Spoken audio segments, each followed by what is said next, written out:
इसके बाद धर्म राज्य का वर्णन किया है।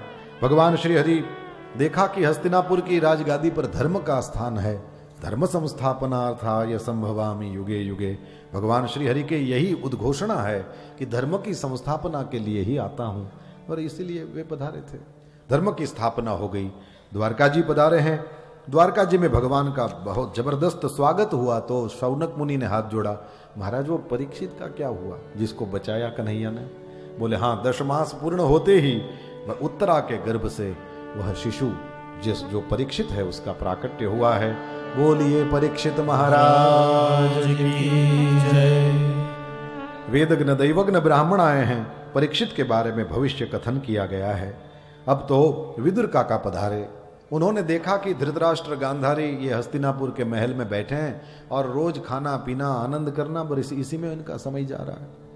विदुर जी ने रात में बैठ करके कहा कि अब बस करो, बहुत गई थोड़ी रही। काल आपके केश पकड़ करके ही बैठा है, कब उठा लेगा पता नहीं चलेगा। थोड़ा आत्मकल्याण भी तो करो, कुरुक्षेत्र में कथा चल रही है, जाओ ना, बैठो ना, थोड़ा आत्मकल्याण के बारे में सोचो।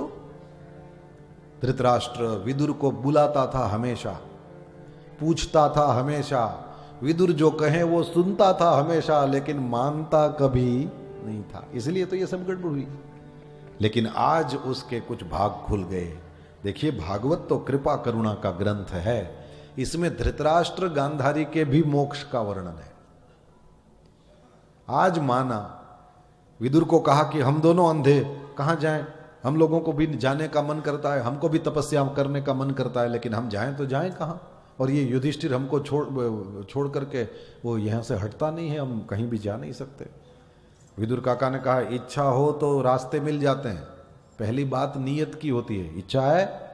बोले सच में है तो फिर मैं हूं आपके साथ, रात में किसी को पता न चले। उस तरह से विदुर जी उसका हाथ पकड़ करके, धृतराष्ट्र और उसका हाथ पकड़ करके गांधारी हरिद्वार में पधारे।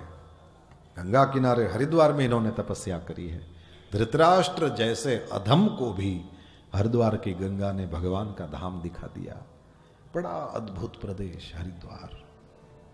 ऐसा धृतराष्ट्र जैसा जिनके मोक्ष का कोई चांस नहीं, वो भी छूट गया। हरिद्वार की गंगा के किनारे बहुत कम दिनों तक तप किया, लेकिन वो भी वहां छूट गया।